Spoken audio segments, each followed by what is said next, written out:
promising a wonderful conversation with my guest here, our guest, Girma Yifrashewa, who is, as Ida just explained, is the leading pianist in the world of classical music in Ethiopia. I spent a couple of weeks in Addis Ababa long time ago making programs for the BBC World Service, and it was an in-depth exploration of things like the Asmari musical culture,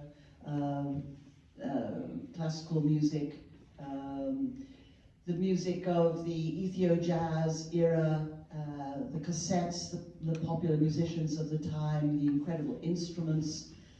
So I realized at the time that Ethiopian music was very, very special and not very well known outside its own borders, and really not like any other African tradition from the continent.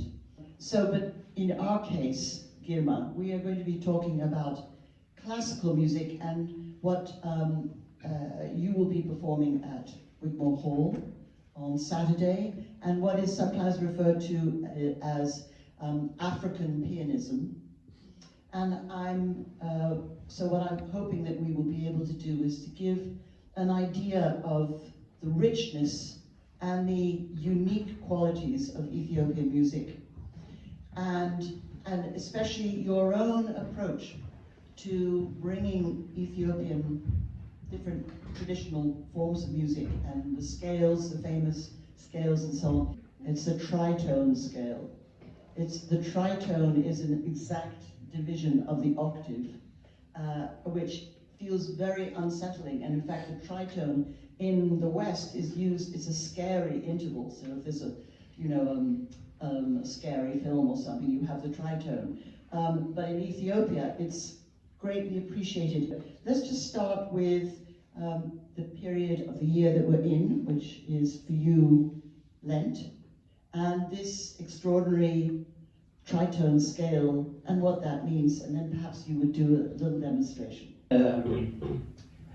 Now we are in a very important season in Ethiopia, which is the fasting period of the 50 days of fasting period in Ethiopia, in our Orthodox Church. So this is the music mode that we are mainly using just to really connect ourselves spiritually, to pray, and to really relax us, from our daily routine. So, and the name of this mode is Anchohayelene, which is really very spiritual, where I tried to bring my own philosophy, my own dream, what I see now in my time.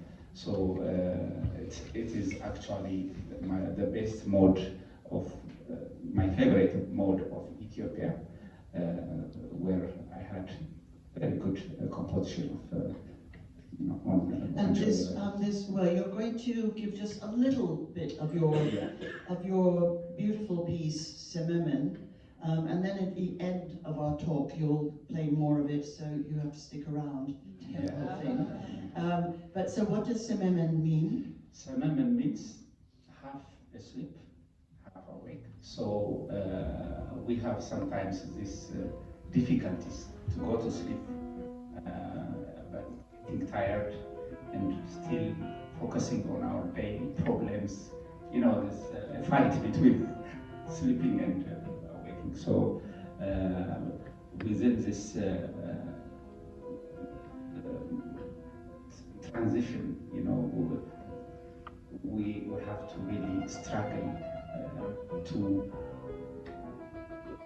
overcome through prayer.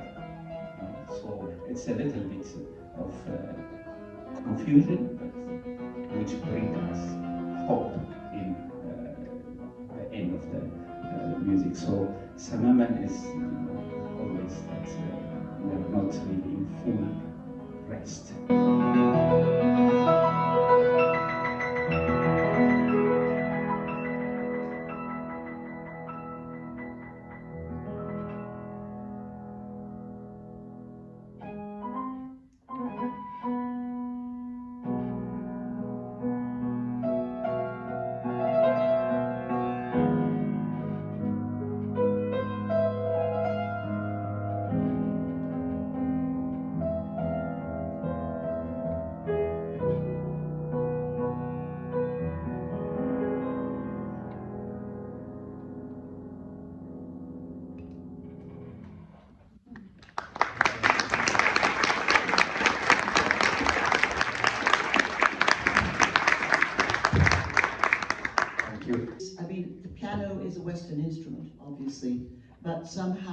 turn it into an Ethiopian instrument. So would you like to share with us your story of how you came to be a musician in Ethiopia, and then your studies, what made you want to study classical music, and what that journey has been? Yeah. Yes, I was not an exceptional boy as a young boy, so I had to exercise whatever our community gives us, you know.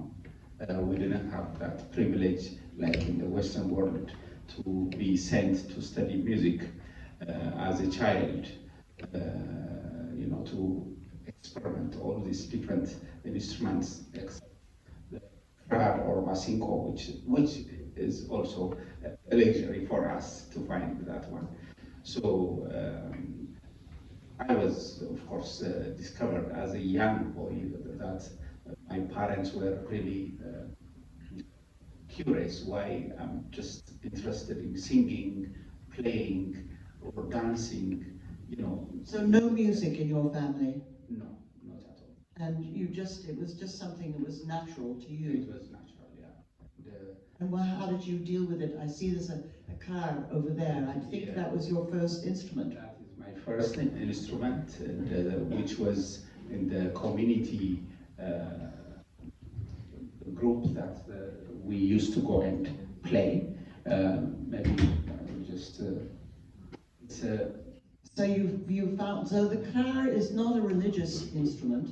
It's not like the bagana, which has that incredible, very deep sound with a strong buzz.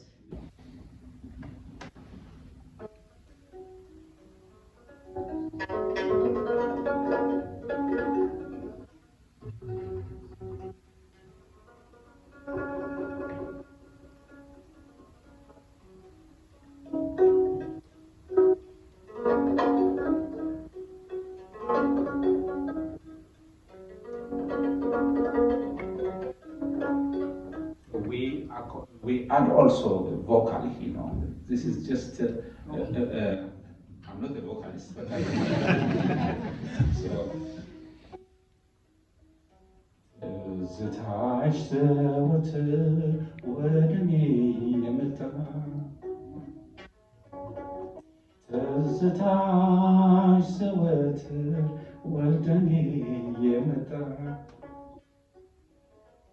እፎ የምልበት ሕይወቴ ጊዜ አጣ እፎ የምልበት ሕይወቴ ጊዜ አጣ Oh, so beautiful.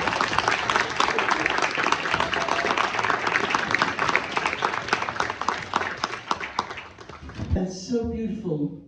So beautiful. I find it something that really touches me, and especially Tizita, which is a very well-known tune, and it means nostalgia. Nostalgia, memory. Yeah. And so, but you know, as opposed to Anchihoy, which is based on a tritone, this is a very familiar pentatonic, a 5-note scale. Yes. So tell us a little bit about Tizita, because it's such a famous piece and has been done by so many people. Yeah, Tizita is, I think, one of the best modes. Of course, all modes have their own interesting part.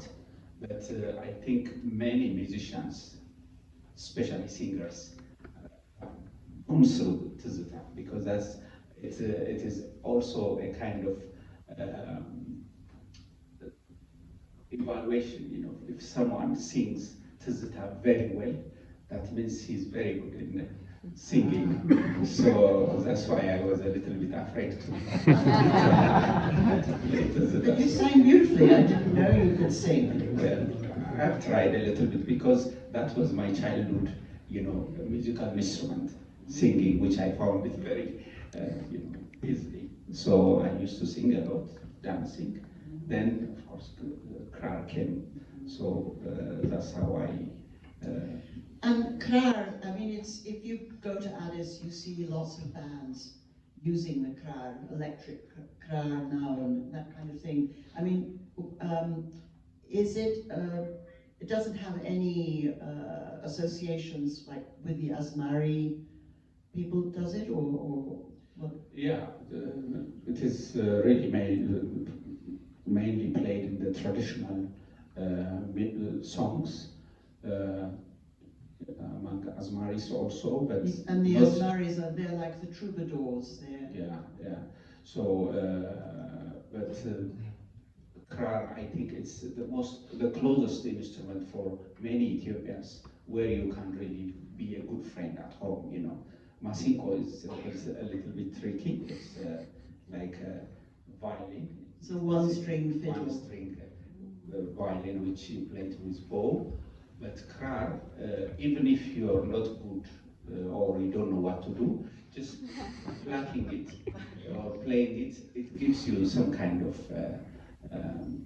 satisfaction, you know, just that because you are producing the sound with no effort. Thank the person who has lent you the krar. What's your name again? Julian. So Julian is Welsh, as I understand it, but went to Ethiopia and fell in love with the krar. Is that right? And you never looked back. It's a bit like my story with the kora. And we've ended up in SOAS. But thank you very much for lending us the krar.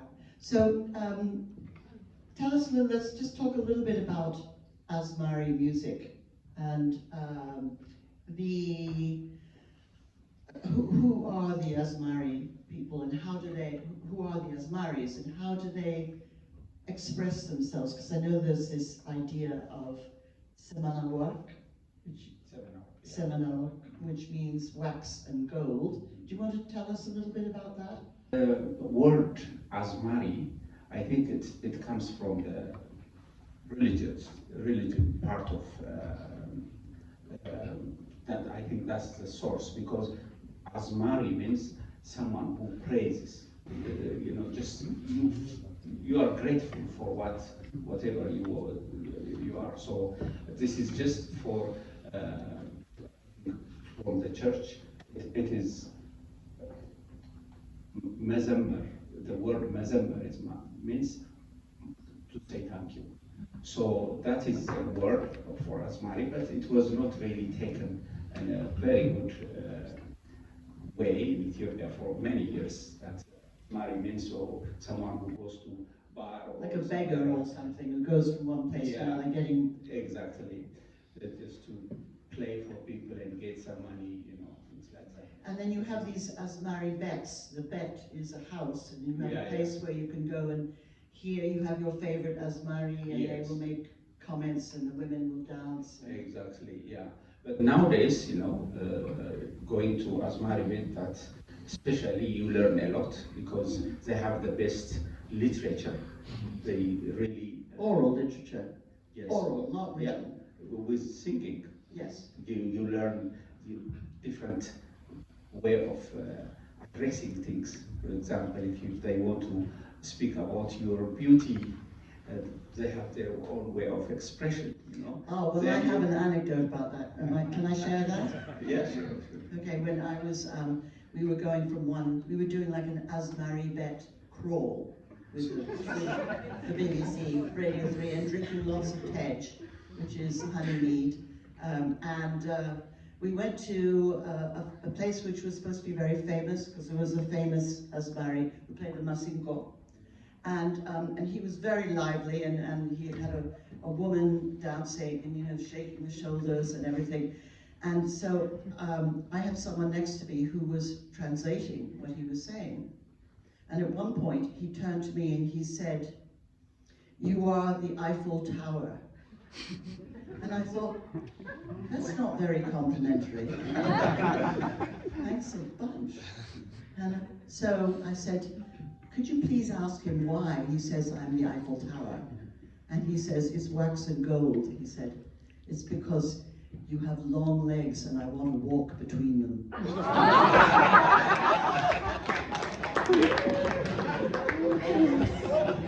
That was in the radio program. The best example of seminar, yeah, they're really very, very good in the language and expressive and very creative. They can immediately create some, seeing you, and immediately they can create and illustrate you very quickly. So no wonder you just play piano. That's Maris are really the core of Ethiopian music, I think, because our music is mainly in a singing tradition. We don't have that much instrumental tradition because we don't have the access to learn different instruments. So, of course, the church also dominates this part, the oral tradition. So, let's talk briefly about music education in your country, because now you're at the new school. What is the name of it? Yeah, it is under Addis Ababa University, the new Performing Arts Center, which is named after Professor Ashanfi Kabepet, the founder of Ethiopian, the first Ethiopian music school. Yeah. So, because one of the things that you and I have been talking about on the phone, by the way, we've only just met each other face to face, but we've had some phone conversations, and you've been saying how difficult it is really to study classical music in Ethiopia. And you yourself, you went to Bulgaria to study. Yeah, first I had 4 years of study in Addis Ababa, where now I'm the head of the Performing Arts Center. So that was a privilege really to get formal music study, and then scholarship I went to Europe. So it's difficult, and it's not really a choice for many young people to study serious part of classical music. They really come there just to learn different instruments, and then of course most of them they go to the popular music or jazz, which is very famous. So, and Girma, your own journey from car to piano, how did that happen? Maybe could you demonstrate something that you learned when you were one of your first pieces that you learned? Or were you learning the European classical repertoire? No, not on the car, I wanted to on the piano. Yeah, well, it is normal that the music school had the Russian method. We were following the Russian method, which is, small classical pieces from different composers, so that we get to know each other, through the music, and also to test, Baroque music, classical, or romantic, in a very short method. So we had that privilege to learn. Then, of course, for me, the real sense of study of music happened in Europe, in Bulgaria, when I went there. I was not really aware that music can be really learned in that way, in such a depth. And do you remember the first piece that you learned in Bulgaria? How did that go? Well, you must have had a problem with language and all kinds of things. Yeah. In Bulgaria, of course, just to be accepted at the conservatory, I had to play something that I brought from Ethiopia, like piano sonata, Bach, or pieces from Chopin.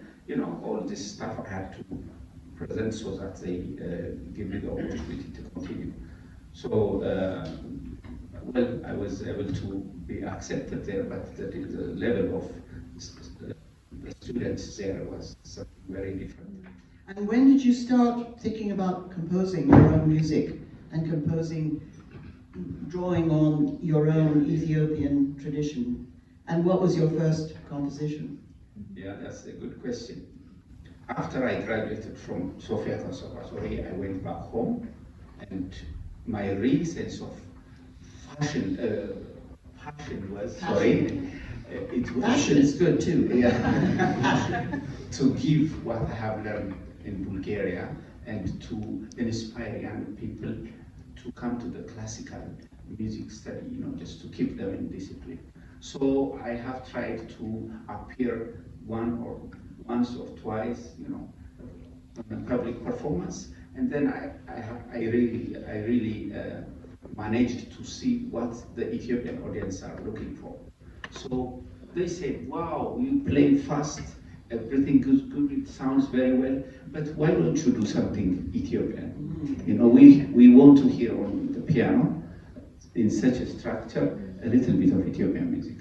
So, well, that was a good message, and of course I had to wait a little bit. In 1998, when our founder of the music school, Professor Ashraf Kabada, when he passed away, I was on a preparation to give big concert at the Sheraton Hotel in Addis Ababa. Then I said, well, I have to do something because my repertoire was Beethoven sonata or Debussy or other composers' work. I want to really give the credit to our founder of the music school. Then he had that composition which is called the Shepherd Flutist for big symphony orchestra. He created it. He composed it in 1967 and recorded it in Hungary, which was one of the most popular music, classical music, if we're talking about Ethiopian classical music. Then I had to take some element of his very popular theme from that composition and put it on my piano. And very fortunately, that piece of music has become very popular. So then I said, okay, then I can also write music. Then I began to write piano music and some orchestral compositions. So that's how I started really. And could we ask you to give us a little demonstration of one of the pieces, one of your early pieces that you wrote? Yeah, that was the first piece I wrote, The Shepherd with a Flute. Just, I will give you the...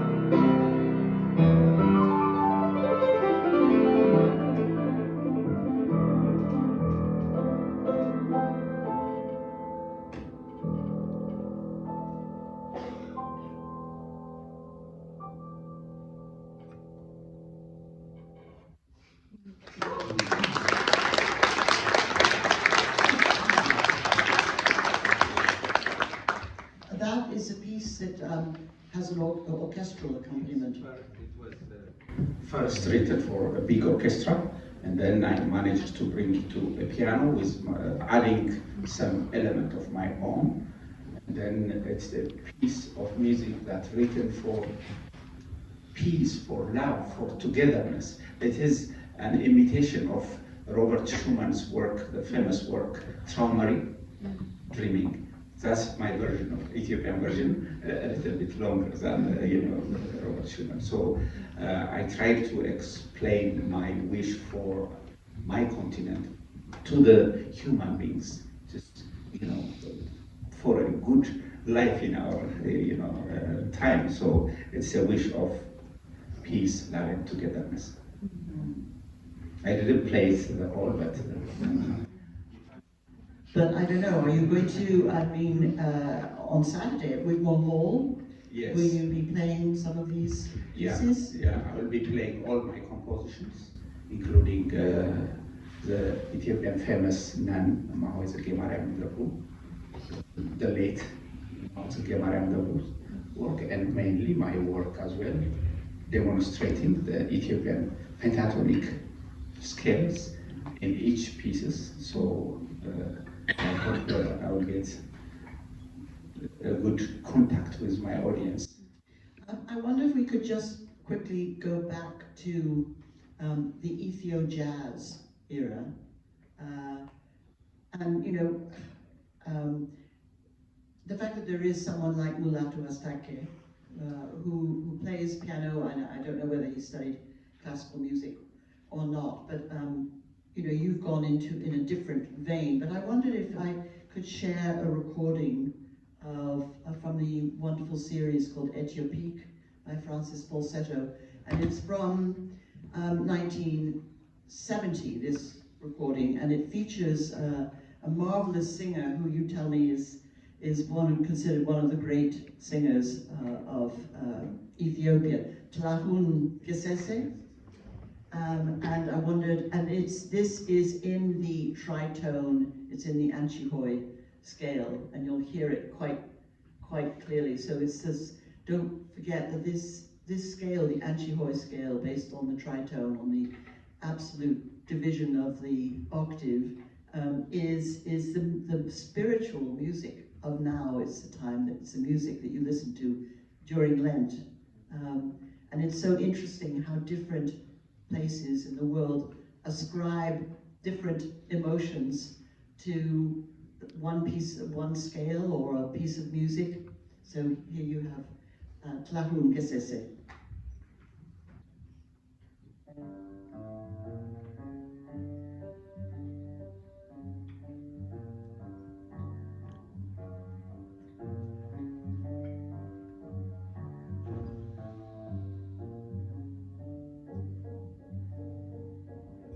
There's that tritone.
So would you like to tell us what is it about Tlahun Gesese that people loved his music so much?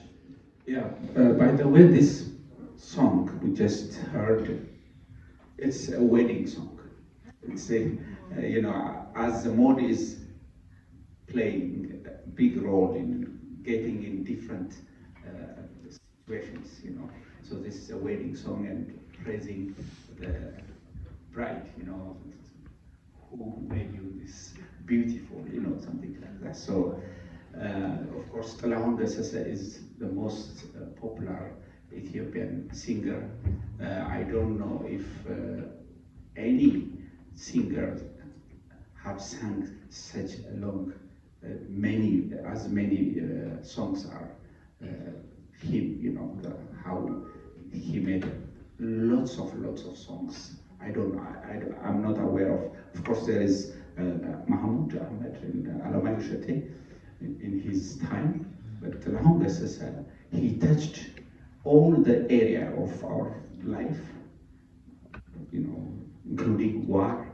You know, he had to go to the war where he can really make the soldiers strong with his music as a soldier, and also for when we had this big famine in Ethiopia, he played a big role of his participation to show how painful is being really hungry, and you know, so he really played a big role in our life, not only artistically or as a musician, but he was a very important person for Ethiopian community. And while we have Fadil here to be DJ, I wondered if I could share one of my favorite pieces of Ethiopian music, which I could listen to all day, and sometimes I do. And it's another version of Tizita, and it's Bulatu Astake on the piano, and with a saxophone player who's called, oh gosh, what is his name? Mariam Kidan. So this is for me, it's the opposite feeling to the Anchihoy scale. It's just peace.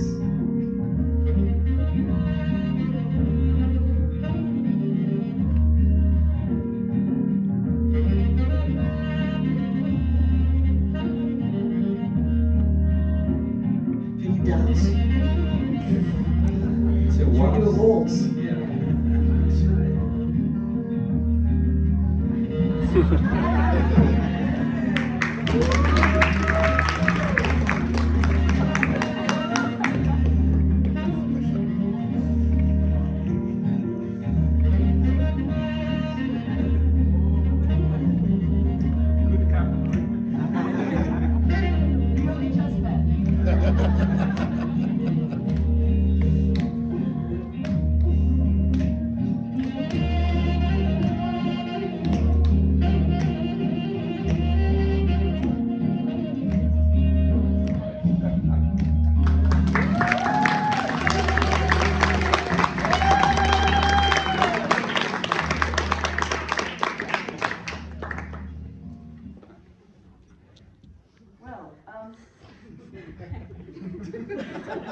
This is refreshing.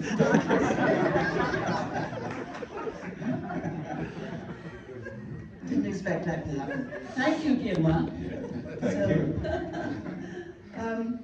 Yeah, so Ethiopian music is it's so rich and beautiful and so varied and so expressive and so full of soul.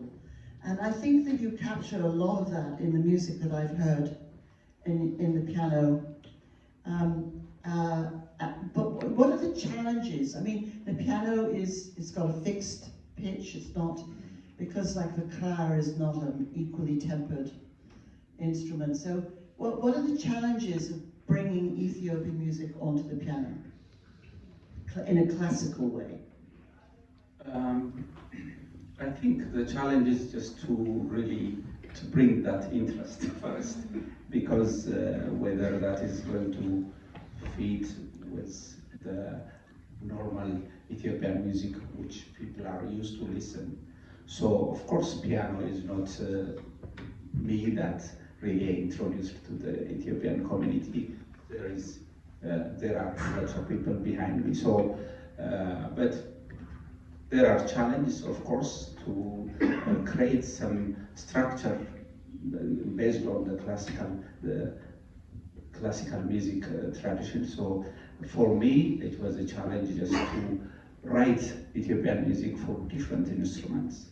Okay, for piano, it may not be that difficult, but if I have to involve different instruments. Like orchestras, you mean, yeah. Orchestral instruments? Yeah, for example, for string, for brass, for woodwind, that is a little bit difficult, because not most of our music are really in that form. So, but when I see how people are reacting, I think once you have the mode that people are familiar with, then it's very easy, because my very simple method and target is just to get the original singing or the original part of our music without any change, but in a wider version, you know. Because actually, Girma, it just seems to me, you know, listening to that recording of Tizita, and listening to your own compositions, I mean, and Tlahun Gesese, I mean, that was all called Ethio jazz, but it's a kind of classical music too, and what you're doing could also be a kind of jazz. So, is it really meaningful? These terms, are they useful? Yeah, you are right. This is a good point because for me, classical music is just something that lasts for many years. So these are classical. That's the golden age of Ethiopian music in the 60s, which are still in the people's heart. Still we are exercising and enjoying their music. So, and the spiritual part of the Saint Yared's composition is very classical, which comes from the 6th century, and still it is in use of the Orthodox Church. So, well, I have also some element of Ethiopian jazz music on my compositions. So I try to really mix a little bit of modern and the classical way of compositions, and yeah, so I think it's one. It's not really the difference. No strict dividing line. Yeah, I mean, people who make records are always looking for ways of selling them, and so you need to put a label on things. But actually, it's very difficult to label this music. I think what we're going to do now is we're going to bring the conversation to a close. But I would like to ask you, Girma, because we started out hearing you play a little bit of Sememen, your composition, half awake, half asleep. And I wondered if you could go back to the piano, and we'll end this part of the evening with Sememen. Sememen, yeah. I just want to give you some reference. When you listen that music, how I write it and why I write it. So it's, as the title tells us, it's half asleep, half awake. And I'm trying to explain through that music that at least when we go to bed or when we go to sleep, to have a very good sleep, just to rest. Because nowadays we are full of, our mind is full of problems, so that our daily problems, we take it to the bed and we suffer and we don't get.